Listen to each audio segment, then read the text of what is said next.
എറണാകുളം മഹാരാജാസ് കോളേജിലെ മുൻ വിദ്യാർത്ഥി അഭിമന്യുവിനെ കൊലപ്പെടുത്തിയ കേസിലെ പ്രതികളായ 5 PFA ഭീകരർക്ക് ഹൈക്കോടതിയിൽ തിരിച്ചടി. പ്രതികളുടെ അപ്പീൽ ഹൈക്കോടതി തള്ളി. കേസിലെ വിചാരണ നടപടികൾ നിർത്തിവെക്കില്ല. എല്ലാ മൊഴികളും രേഖകളും നൽകണമെന്ന ആവശ്യവും ഹൈക്കോടതി തള്ളുകയാണ്. സെഷൻസ് കോടതി വിധി ഹൈക്കോടതി ശരിവെച്ചു.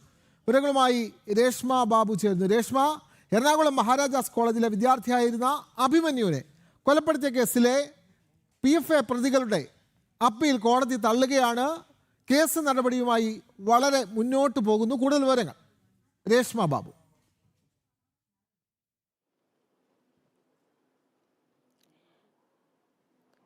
വിനോദ്, SFI നേതാവായിരുന്ന അഭിമന്യു വധക്കേസിൽ അതിൽ PFI ഭീകരവാദികൾ ആയിട്ടുള്ള 5 പ്രതികൾ ഹൈക്കോടതിയിൽ അപ്പീൽ നൽകിയിരുന്നു. അതിൽ പ്രധാനപ്പെട്ട ആവശ്യം വിചാരണ നിർത്തിവെക്കണം, വിചാരണ ആരംഭിക്കുവാൻ പാടില്ല എന്നുള്ളൊരു ആവശ്യം മുൻനിർത്തിക്കൊണ്ടാണ് ഈ 5 പേരും ഹൈക്കോടതിയിൽ അപ്പീൽ നൽകിയത്.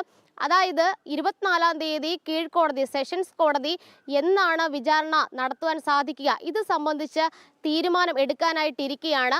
അതിനിടയിലാണ് വിചാരണ നിർത്തിവെക്കണമെന്നുള്ള ആവശ്യം ഉന്നയിച്ചുകൊണ്ട് 5 പ്രതികളും 5 PFI ഭീകരവാദികളായിട്ടുള്ള പ്രതികളും ഹൈക്കോടതിയെ സമീപിച്ചത്. അതായത് 16 മുതൽ 27 വരെയുള്ള പ്രതികളുടെ കുറ്റപത്രം സമർപ്പിച്ചിട്ടില്ല. മുഴുവൻ പ്രതികളുടെയും കുറ്റപത്രം സമർപ്പിച്ച് ആ രേഖകൾ മുഴുവനും തങ്ങൾക്ക് ലഭ്യമായ ശേഷം മാത്രമേ ഈ വിചാരണ ആരംഭിക്കുവാൻ പാടുള്ളൂ. ഇതുൾപ്പെടെയുള്ള ആവശ്യങ്ങളായിരുന്നു പ്രതികൾ ഹൈക്കോടതിയിൽ ഉന്നയിച്ചത്. പക്ഷേ ഹൈക്കോടതി അത് അനുവദിച്ചില്ല.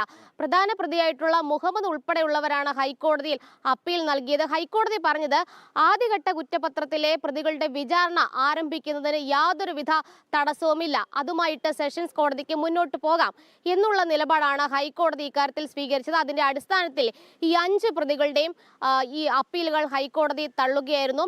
നേരത്തെ സെഷൻസ് കോടതിയിലും സമാന ആവശ്യം ഉന്നയിച്ചുകൊണ്ട് പ്രതികൾ അപ്പീൽ ഹർജി നൽകിയിരുന്നു. ആ ഹർജി സെഷൻസ് കോടതി തള്ളിയതിനെ തുടർന്നാണ് പ്രതികൾ ഹൈക്കോടതിയിൽ അപ്പീൽ ഹർജി ഫയൽ ചെയ്തത്. പ്രതികളെ സംബന്ധിച്ച് ഏറെ തിരിച്ചടി നൽകുന്ന ഒന്നാണ്. കാരണം നേരത്തെ സെഷൻസ് കോടതി ആദ്യഘട്ട കുറ്റപത്രത്തിലെ പ്രതികളെ അവരെ വിളിച്ചു വരുത്തിയ ശേഷം കുറ്റപത്രം വായിച്ചു കേൾപ്പിച്ചിരുന്നു. അതിനുശേഷം ഈ കുറ്റപത്രത്തിൽ ഉൾപ്പെടുത്താത്ത രേഖകൾ സമർപ്പിക്കാനായിട്ട് പ്രോസിക്യൂഷന് സാവകാശം നൽകിയിരിക്കുകയാണ് നിലവിൽ സെഷൻസ് കോടതി. അതിനിടയിലാണ് സെഷൻസിൽ ഹർജി കൊടുത്തുകൊണ്ട് ഈ വിചാരണ നിർത്തിവെക്കാൻ അല്ലെങ്കിൽ വിചാരണ ആരംഭിക്കാതിരിക്കാനുള്ള നീക്കങ്ങൾ പ്രതികൾ നടത്തിയത്. സെഷൻസ് കോടതി അത് അനുവദിച്ചില്ല.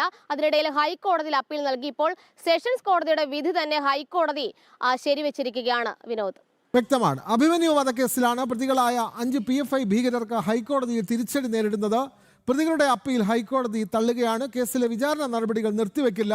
എല്ലാ മൊഴികളും രേഖകളും നൽകണമെന്ന ആവശ്യവും ഹൈക്കോടതി തള്ളി. സെഷൻസ് കോടതി വിധി ഹൈക്കോടതി ശരിവെക്കുകയും ചെയ്തു.